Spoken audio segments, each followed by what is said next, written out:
Welcome to Cozy Noah Vibes, the podcast designed to help you relax and fall asleep. I'm Noah, and I'm so grateful you're joining us tonight. We've all heard of creatures that are said to exist only in legends and myths, often depicted as sinister beings with spiky tails or sharp teeth, making us fear them. But what if these mythical creatures have been misunderstood all along? What if they aren't as scary as we think? Tonight, we'll venture into a secret garden where various mysterious creatures live together in harmony. It's time to leave behind the worries of the day and relax your mind and body, letting go of anything that has troubled you. Please lie down in your bed and make sure you are comfortable so that you can fully enjoy our story. Take a deep breath, filling your lungs with air, and then slowly exhale. As you inhale again, tell yourself that you are breathing in the essence of calmness. As you exhale, release any negative emotions that interfere with your thoughts or feelings. Breathe in calmness and release tension. Let that calmness permeate every cell of your body as you release tension and worries, allowing those negative energies to dissipate from your body and mind. Continue to breathe in calmness and release the remaining tension until you feel pure tranquility. Now I'll hand it over to Simon to begin our story. In the depths of a magical forest, amidst lush shrubbery adorned with vibrant green ferns and purple asters, mysterious creatures spend their days. They make their home in a secret garden, where the air is filled with the scent of flowers and the towering trees are majestic.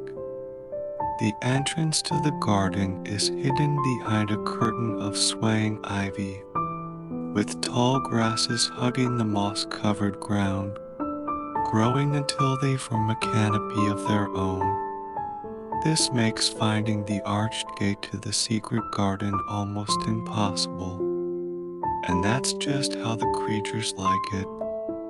Despite their efforts to remain hidden, explorers and adventurers occasionally manage to pass through the garden's gate, drawn by its legends, and outsmarting the sphinx-like creature guarding the entrance. This sphinx has the head of a cat, the wings of a falcon, and the body and tail of a lion. Its eyes are round and golden brown, with almond-shaped pupils as dark as the night. It has sharp teeth and claws meant to ward off intruders. But this sphinx wouldn't hurt a fly. Its gentle nature and kind eyes conceal its ability to use magic to make humans forget their names. The Sphinx is the first mythical creature recorded in a leather-bound bestiary. The book's cover is inscribed in gold calligraphy, and it is kept under a glass bell on a stone pedestal in the rose garden. The book documents the different creatures living here, their arrival times, abilities, and current duties. The Sphinx's duty is to guard the gate. Behind the curtain of ivy, the arched gate is adorned with small pink and white flowers shaped like tiny hearts. The gate is made of wrought iron, welded into intricate shapes that depict fairy tale scenes of rabbits, foxes, and deer frolicking among twisted vines and flowers. The Sphinx loves to lounge at its favorite spot guarding the gate, its belly pressed to the ground, front legs stretched out, and hind legs bent.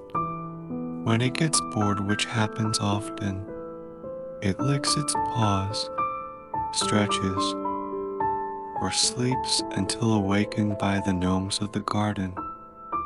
These gnomes, despite their small stature, led anything but simple lives. These little gardeners with rough skin, white beards, and pointy hats are the protectors of the garden. They live in a small village on the other side of the gate, where oval flower beds and towering evergreens reside. They live in burrows at the base of trees, spending their spare time weaving coarse sweaters and socks from bamboo grass. The gnomes work tirelessly to ensure their beloved garden thrives, which includes supervising the seemingly busy but actually lazy mythical creatures. The fairies, in particular, love to slack off. These sprite-like beings live in the nearby meadow, where the bluebells gleam like blue stars. Fairies resemble tiny humans but have pointed ears and fur long wings like dragonflies. As the garden's assessors, fairies flit around the meadow with tiny clipboards, reporting to the gnomes on the quality of the nectar bees favor in the secret garden. But they often neglect their duties, instead picking blackberries from bushes near the cherry blossom grove. The grove is a pink wonderland, with thousands of petals falling from mature cherry trees, covering the forest floor in a pink carpet. This enchanting place is home to the kitsune. In her natural form, this crafty creature resembles a fox, with long slender legs, a pointed nose, and white fur that gleams in the sunlight. But sometimes she takes other forms, sometimes pretending to be a gnome, much to the real gnome's annoyance. The kitsune is one of the oldest creatures in the forest, and her kind can grow up to 9 bushy tails in a lifetime. Currently, she has 7 tails, each a different color of the rainbow, indicating her long life, though she dislikes discussing her age. Her soul is hidden in a round gemstone that glows with a warm yellow light, the source of her life and magic, tucked away in her bushy T-tail, which she is always careful not to lose. When she transforms into other creatures, she wears a white leather collar studded with tiny gold stars, with the gemstone matching her fur. In her natural form, she loves spending time under the cherry trees, grooming herself as pink petals fall like snowflakes. The garden is also home to 2 centaurs, who enjoy walking through the cherry trees at dawn when most plants are covered in dew. This pair of half-human, half-horse siblings have distinctly different appearances. Bo, the brother, stands 7 feet tall, with the sleek mane of a black stallion, olive skin, and hazel eyes. Bev, the sister, is slightly shorter at 6 feet, with fair skin, rosy cheeks, and blue eyes. Her mane is platinum blonde, braided into a long, thick braid that reaches her knees. Bo and Bev have an important job. They quietly escort unexpected visitors back to the gate, so the Sphinx can erase their memories of the secret garden and watch them leave through the ivy curtain. Since unexpected visitors are rare, the siblings don't often get to perform their duties, but they still take their job very seriously. partly because centaurs and gnomes are best friends. The gnomes consider intruders a significant challenge to the garden, especially humans, who bring all sorts of calamities.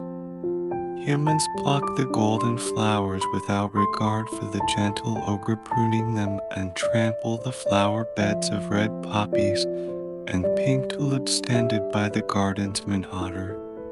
The Minotaur is a tall bull-headed man with a long brown tail who wields a silver axe and has worked for years planting and tending his flowers. He gets very upset when others trample them. This Minotaur, named Maurice, is described in the bestiary as the most devoted creature, looking stern on the outside but with the gentlest heart, and the most tranquil part of the garden. Near a babbling brook, there is a sunlit greenhouse. Its glass windows reflect the morning light, each side adorned with lush green vines and colorful flowers. Every pane of glass glows with the soft light of the sun, creating a serene atmosphere inside the greenhouse. Here, Maurice tends to each flower with care, ensuring they receive the best attention. Thank you so much to Simon for reading this beautiful story tonight. I hope you feel more relaxed and ready to drift into a peaceful sleep. Wherever you are listening to this recording, I hope you can find your own secret garden, a place filled with tranquility and beauty. Good night, sweet dreams. I'm Noah, and I'll see you next time.